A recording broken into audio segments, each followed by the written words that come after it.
Donald Trump keeps making his situation much worse. He is currently taking questions on the spot, on stage, at the Economic Club of New York. I already broke down the clip of him talking about childcare, but with every single answer that he gives, he makes it more and more clear that he is not fit to be the president of the United States. He never has been, but even the people on stage are like, what is this man talking about? They are all completely shocked. Donald Trump also made a wild remark about AK-47s. Only a day after a school shooting in Georgia took the lives of 2 high school students and 2 teachers. There's no time to waste. Let's hop into it. I guess let's start with this disgusting remark made by Donald Trump. All that I ask is that you leave a like on this video below.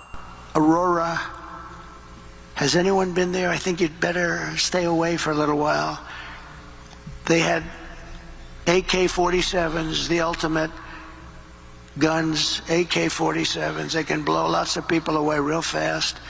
And the sheriff didn't want to touch him. Nobody wants to touch him. Sheriff, there's 18 Venezuelans attacking my building. Would you please come over and straighten out the situation? Alright, so just unhinged. Donald Trump is boosting a lot of disinformation. Before I play this clip of him face planting on stage, can I just point out the difference in leadership between someone like VP Harris, who came on stage yesterday and got emotional. She was empathetic, but she was also strong. She identified the issue of gun violence in America. She laid out pragmatic steps to fix it, and she said, it doesn't have to be this way. We can fix this country. Meanwhile, Donald Trump is like, big guns, go boom, whatever the hell he says. So this is Donald Trump taking an economic question, and people on Twitter are saying he had no chance in the first place. Somebody asked, I wonder how many people in this room he persuaded to vote for Kamala Harris after this question. Mr. President?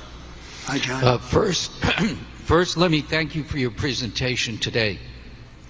President Trump, in the last fiscal year, the fiscal deficit under the Biden administration was approximately $2 trillion. Under the policies you've announced, the deficit would come down from items such as increased revenues from tariffs, as well as eliminating the tax incentives for the Green New Deal. Can I just say really quickly, this guy is trying to give Trump a layup question. He's answering the question for Trump, and he's giving Trump the policies that Trump just has to repeat himself, but Trump can't do it. And before we get into Trump's BS answer, I just want to say, this article reads, Donald Trump built a national debt so big, even before the pandemic, that it'll weigh down the economy for years. The king of debt promised to reduce the national debt, then his tax cuts made it surge. Add in the pandemic, and he oversaw the 3rd biggest deficit increase of any president. He increased the deficit by $8 trillion compared to President Biden's $4 trillion. So just keep that in mind during this bogus answer. These gains would be mitigated by decreases in revenues from policies such as no tax on tips.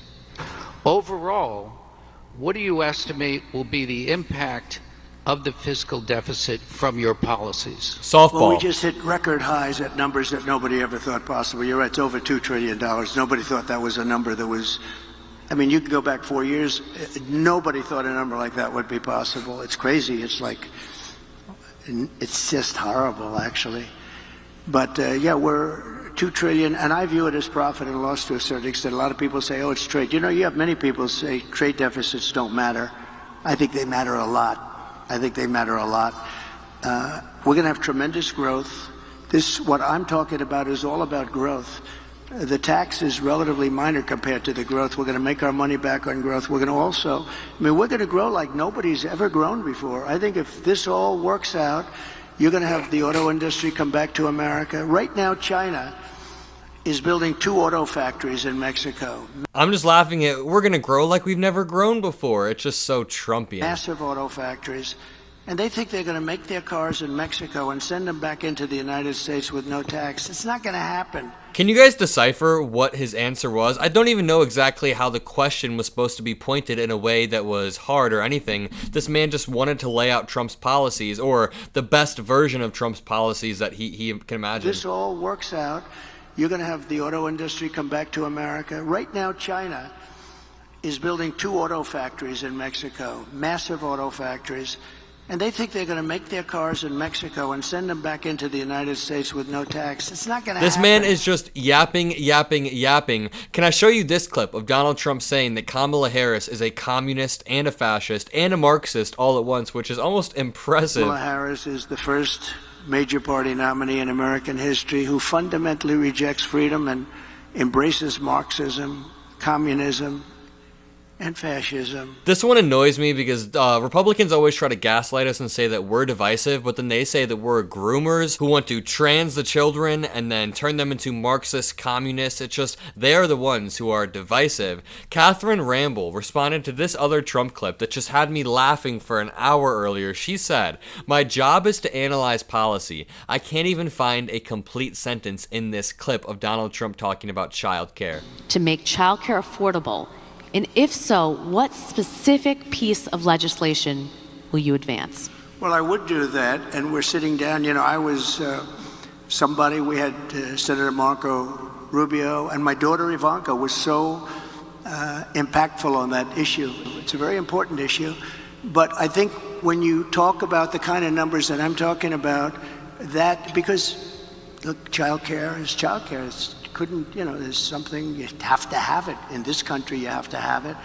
But when you talk about those numbers compared to the kind of numbers that I'm talking about by taxing foreign nations at levels that they're not used to, but they'll get used to it very quickly. And it's not going to stop them from doing business with us, but they'll have a very substantial tax when they send product into our country.